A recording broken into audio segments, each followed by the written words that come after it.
તો શુક્લ શરૂઆત કરીએ ક્રાઇમ શો અપરાધમાં આજની ગુનાહિત દાસ્તાનની।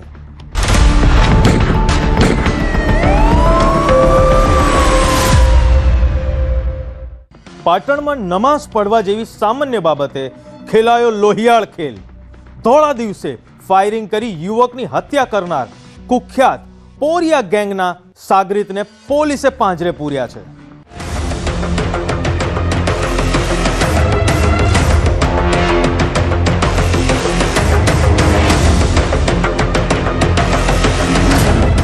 પાટણનું પાપ અને પોલીસનો પ્રહાર। પાટણમાં સરા જાહેર રક્તપાત।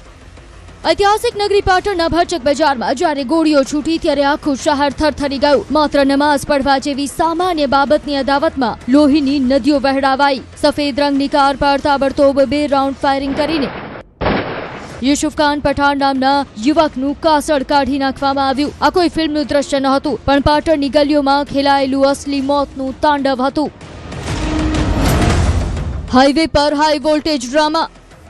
હત્યા કરીને ફરાર થયેલા શખ્સોને પાતાળમાંથી પણ શોધી કાઢવા પોલીસે ચક્રો ગતિમાન કર્યા। ટેકનિકલ સર્વેલન્સ અને હ્યુમન ઇન્ટેલિજન્સની મદદથી બાતમી મળી કે આરોપીઓ સફેદ રંગની જાયલો કારમાં ભાગી રહ્યા છે। વડુ 3 રસ્તા પાસે પોલીસે અભેદ કિલ્લેબંધી કરી અને ફિલ્મી ડબે ઘેરો ઘાલીને કુખ્યાત જાહેર ઉર્ફે ખોખરા સહિત 4 ધુરંધરોને દબોચી લીધા।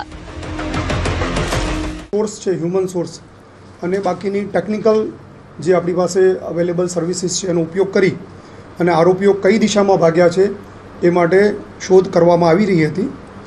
અને એ દરમિયાન એ ડિવિઝન પીઆઈ અને એલસીબીને સંયુક્ત રીતે એવી બાતમી મળેલી કે આરોપીઓ એક સફેદ કલરની જાયલો ગાડીમાં વડુ 3 રસ્તાથી પસાર થનાર છે।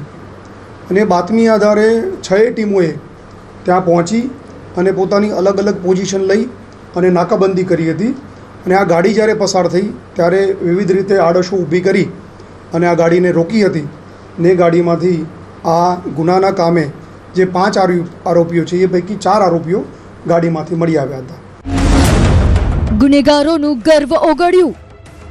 જેમના નામેથી પાટણમાં ફફડાટ હતો એ જ પોરિયા ગેંગના ગુનેગારો આજે ઉઘાડા પગે પોલીસના શરણે છે। જે હથિયારોથી શિકાર કરતા હતા આજે એ જ હાથ પોલીસ સામે જોડવા પડ્યા છે। મુખ્ય સૂત્રધાર જાહેર ઉર્ફે ખોખરો, જેના પર લૂંટ અને હત્યા જેવા 10 થી વધુ ગુના નોંધાયેલા છે, તે આજે રસ્તા પર ઉઠક બેઠક કરી માફી માંગી રહ્યો છે। પોલીસે આરોપીઓનું જાહેરમાં સરઘસ કાઢી ગુનેગારોના ખૌફને જમીન દોસ્ત કરી નાખ્યો છે।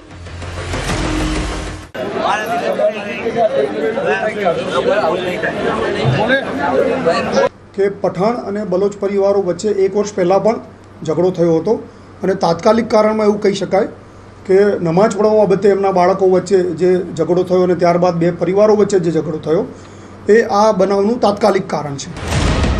પોલીસે આરોપીઓ પાસેથી કાર, રિક્ષા અને મોબાઈલ સહિત 4.20 લાખનો મુદ્દામાલ કબજે કર્યો છે। જો કે હથિયાર છુપાવનાર મોહસિન ઉર્ફે ચટણી હજુ ફરાર છે।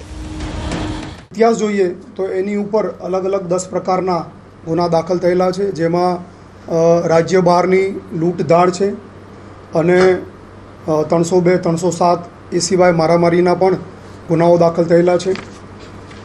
બીજો આરોપી જે છે ઇમરાન ખાન બલોચ, એની ઉપર પણ મારામારી અને જુગારના કુલ 7 ગુના દાખલ થયેલા છે। પાટણ પોલીસે ગણતરીના કલાકોમાં ભેદ ઉકેલીને ગુનેગારોને જેલના સળિયા પાછળ ધકેલી દીધા છે। પણ સવાલ એ છે કે નજીવી બાબતે વહેવડાવેલું આ લોહી શું પાટણમાં શાંતિ રહેવા દેશે? હાલ પોલીસે 2 ફરાર આરોપીઓને દબોચવા આકાશ પાતાળ એક કરી દીધા છે। પાટણથી અશરફ ખાન, જત, ન્યૂઝ 18 ગુજરાતી।